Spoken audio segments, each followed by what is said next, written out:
Yo. It's your boy Big Mac again, back again. This time going out, staying on the island for work today. Got me a rental.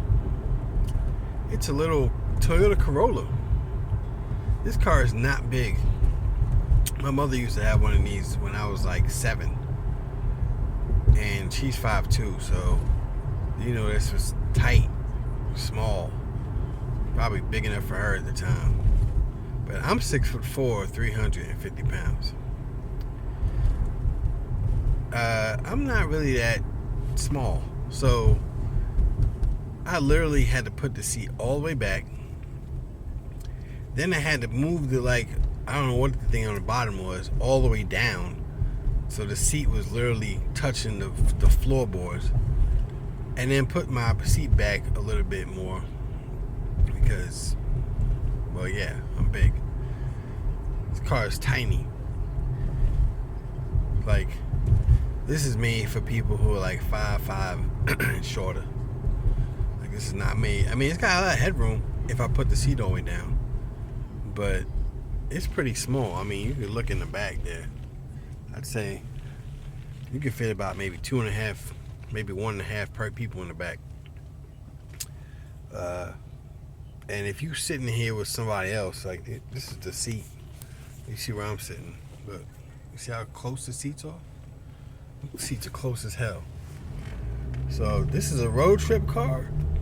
This is only a road trip car for people who are 5'5" and under. This is not a road trip car for anybody 6 feet or over, or even above 5'5". So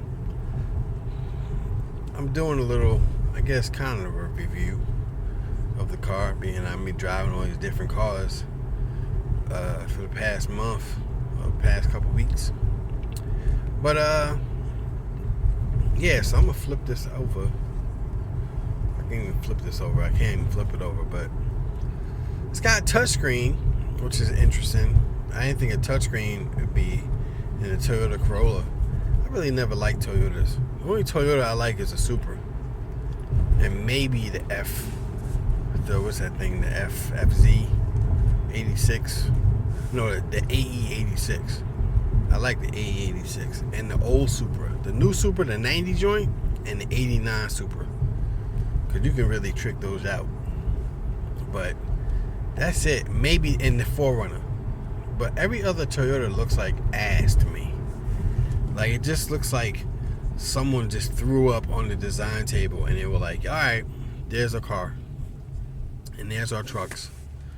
Because these things, the design, I don't know what they were doing in Japan, but they need to take some keys from Mitsubishi or Honda or something. I think Toyota is like the stepchild of Japan.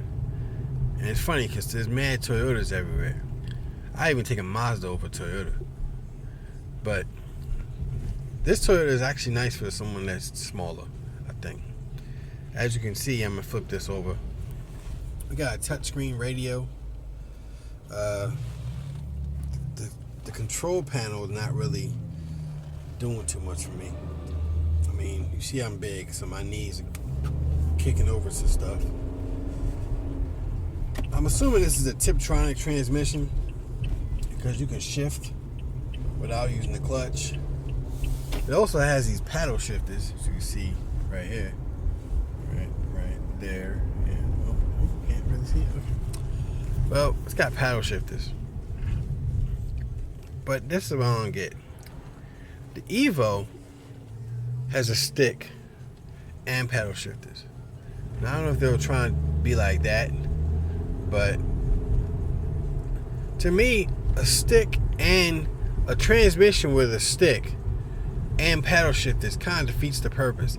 It's like wearing a belt with suspenders. Why do you have two things that do the exact same thing in the car? So you have to, and for people who don't know how paddle shifters work, you have to put the car in drive. Actually, no. You have to put the car in that stick transmission, like the Tiptronic, where you can switch shit. And then you use the paddle shifters to change gears. If you don't want to touch the stick. So maybe they should just make cars that have either the feel of a stick shift or a clutch, or cars with just power shifters in it, and there'd be nothing down there in the console at all.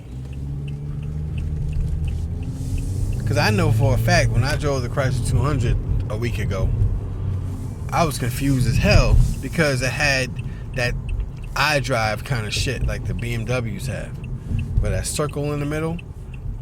I was confused as fuck. I was like, what the hell is this? I grew up driving stick or automatics, where you actually had something there you could switch back and forth. And the other thing that gets me about this car is the fact that, I'm about to make this light, the fact that it's got a button. Now, I'm not a race car driver or nothing, but you see these buttons? There's two buttons there. Sport and traction off. I don't know about you. And I'm not, I don't know too much. I know enough about cars that I can make them work. And I'll get under one if I need to. But it's a Corolla. What are you doing in a front-wheel drive Corolla that you need the traction control off, or the sport version turned on? It's a Corolla. It goes 140, 150 miles per hour, it looks like. Now, I'm assuming that, I guess people drive with the traction control off. Are they drifting in this shit? Because if it's front wheel drive, they're not drifting. And why are you on my ass? Like, I can't go any farther. I mean, I don't understand. Maybe you guys can help me out with that. Alright? Holla at me. Later.